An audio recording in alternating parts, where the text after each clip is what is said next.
Évangile de Jésus-Christ, selon saint Jean 6, 1, 15. Après cela, Jésus se rendit de l'autre côté du lac de Galilée, appelé aussi lac de Tibériade.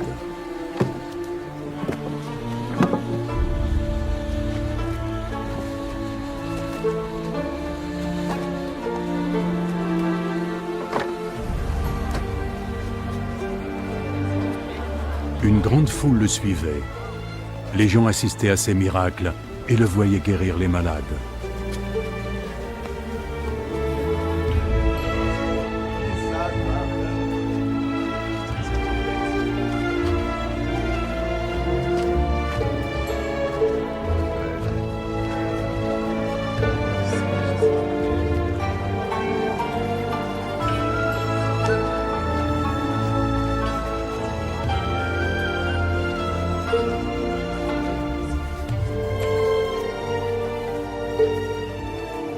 Jésus monta sur une colline et s'assit là avec ses disciples.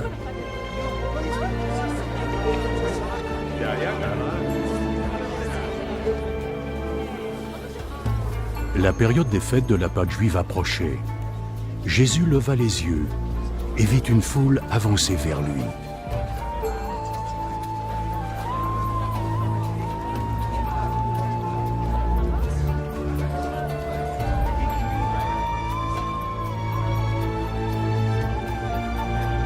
Pouvons-nous acheter assez de pain pour tous les nourrir?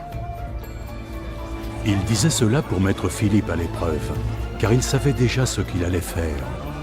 Pour que chacun puisse avoir un petit morceau, il nous faudrait plus de 200 pièces d'argent pour acheter le pain nécessaire.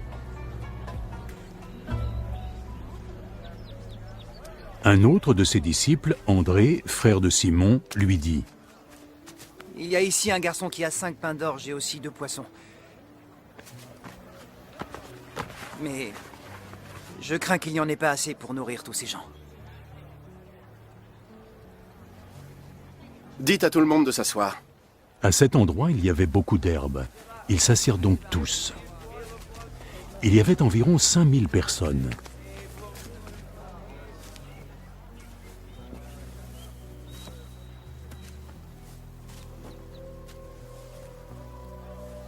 Jésus prit le pain, rendit grâce à Dieu,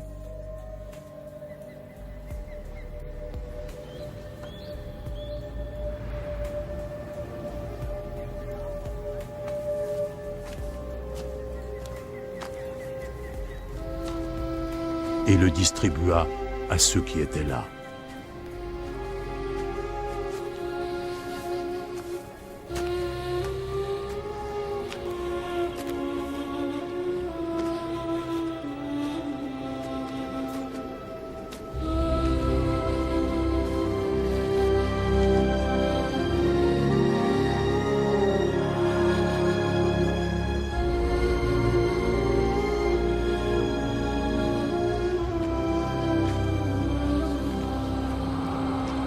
Il fit de même avec le poisson.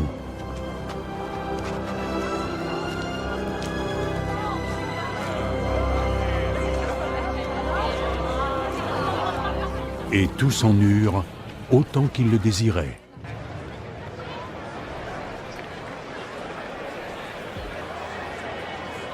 Lorsqu'ils furent tous rassasiés, il dit à ses disciples: Ramassez les morceaux qui restent,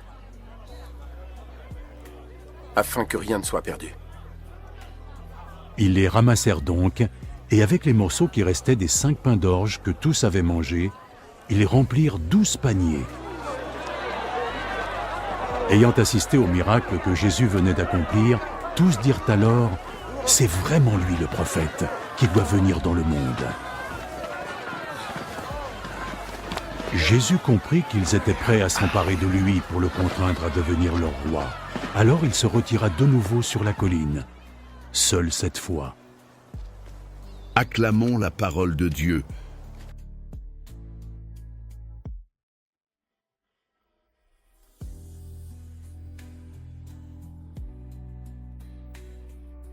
Le miracle des pains. Donne à Jésus ton peu. Il fera des miracles. Frères et sœurs, bien-aimés, Cet évangile nous présente un des plus grands signes de Jésus, la multiplication des pains. Tout commence par un problème très concret, une foule immense, la faim et presque rien à manger. Les disciples voient la réalité humaine. C'est impossible. On n'a pas assez. Et ils ont raison, humainement. Mais Jésus pose une question à Philippe, non pas parce qu'il ne sait pas, mais pour éveiller la foi. Il veut nous apprendre quelque chose de fondamental.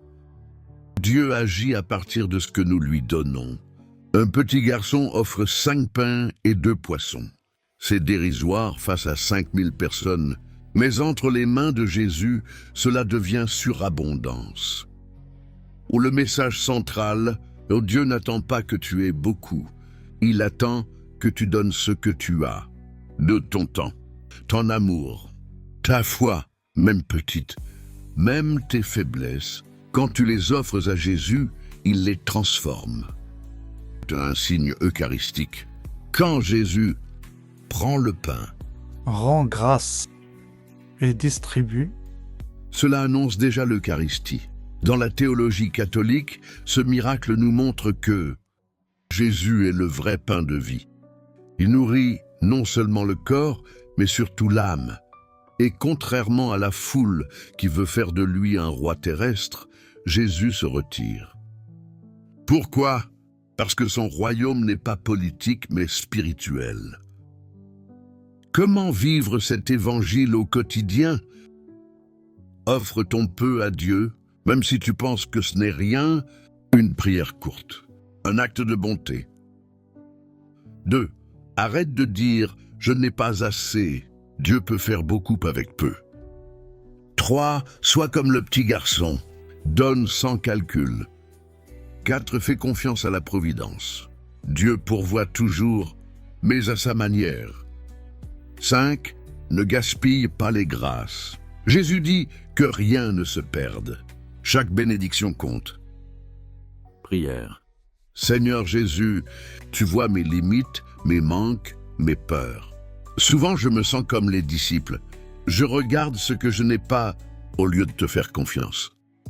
Apprends-moi à t'offrir ce que j'ai, même si cela me semble petit, insignifiant. Prends mon cœur, mes efforts, ma vie, et transforme-les par ta puissance. Donne-moi la foi du petit garçon, la confiance de celui qui sait que tout vient de toi. Seigneur, nourris-moi de ta présence, et fais de moi un instrument pour nourrir les autres. Que rien de ce que tu me donnes ne se perde, mais que tout porte du fruit pour ta gloire. Amen.